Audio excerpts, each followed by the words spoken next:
Olá! Hoje a gente vai fazer uma coisa um pouco diferente. Vamos dar uma olhada na caixa de ferramentas da fé, sabe? Mas não para julgar, e sim para entender como a coisa funciona. Pensa nisso como um manual de instruções, uma forma de sacar os padrões, as táticas que são usadas para construir sistemas de crenças. Entender como isso é montado é quase como se vacinar contra a manipulação. E aí, já parou para pensar nisso? Será que existe uma receita de bolo, um passo a passo para criar um sistema de crenças do zero? As fontes que a gente vai analisar hoje meio que dão a entender que sim, e conhecer essa fórmula dá pra gente as ferramentas para pensar de um jeito mais crítico sobre as histórias que contam pra gente. Então, o nosso roteiro é este aqui. Primeiro, a gente vai entender o que é esse manual. Depois, a gente mergulha nos passos, como se cria o dogma, como se desenham os rituais, as táticas para controlar os seguidores, e no final, a gente vai descobrir qual é o produto que eles vendem, a oferta que está no centro de tudo. Ok, vamos lá. Para entender essa história, a gente vai usar como base dois materiais bem diferentes. Um deles é tipo um guia satírico que ensina no passo a passo mesmo como criar sua própria religião. E o outro é uma análise mais séria que investiga por que esses métodos funcionam tão bem na nossa cabeça no nível psicológico. Basicamente, é o que e o porquê. O guia Como Fazer dá a receita, de um jeito bem cínico e direto. Já o comentário crítico explica a psicologia da coisa. Por que nós, seres humanos, caímos tão fácil nessa receita? E é essa combinação que vai guiar a nossa análise. Vamos para o primeiro passo do manual, inventar o dogma. É o alicerce de tudo, né? Afinal, antes de ter seguidores, precisa ter uma história para contar. Uma verdade central para botar na mesa. E o processo aqui é sem mistério nenhum. Segundo o guia, criar um deus é bem parecido com preencher a ficha de um personagem de RPG. Sério, a gente define do que ele gosta, do que ele não gosta, quais são os poderes dele. Isso faz a divindade parecer algo que dá para entender.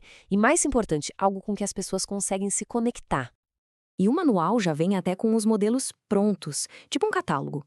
Precisa de respostas simples para a vida? Escolhe o Deus padrão.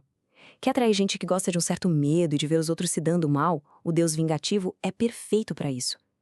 Cada modelo desses foi pensado para cutucar uma necessidade ou um medo específico das pessoas.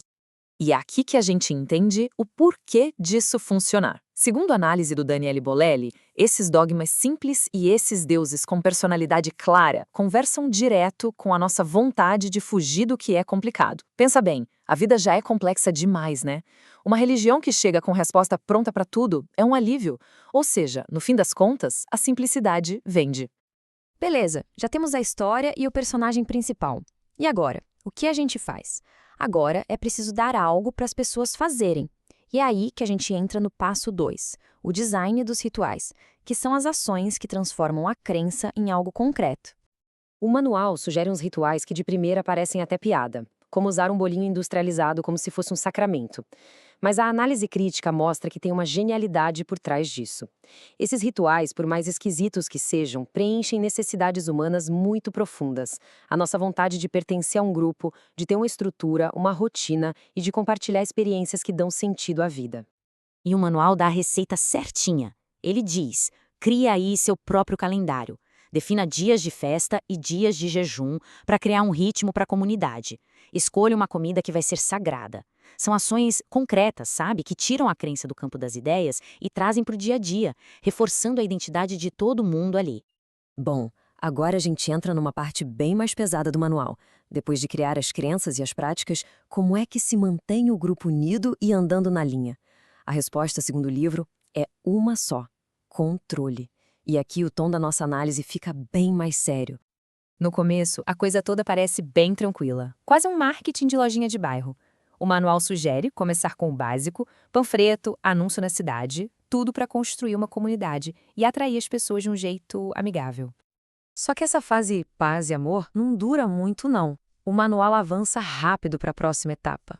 E o título do capítulo já é um soco no estômago. É aqui que ele mostra o que fazer quando só conversar não funciona mais, quando é preciso garantir a lealdade e calar quem discorda. E aí o manual, com um humor super ácido, lista métodos de tortura da história como se fossem ferramentas de trabalho. O potrum, a pera anal, a lista é horrível. Mas por trás da sátira tem uma verdade brutal: os extremos a que alguns grupos chegam para silenciar quem questiona o dogma. E, de novo, a análise crítica explica a psicologia por trás dessa violência. Quando um sistema de crenças não confia mais na força da própria mensagem para convencer as pessoas, ele apela para a força. E isso, no fundo, é um sinal de fraqueza, não de força. É o atalho para o poder quando as palavras já não funcionam.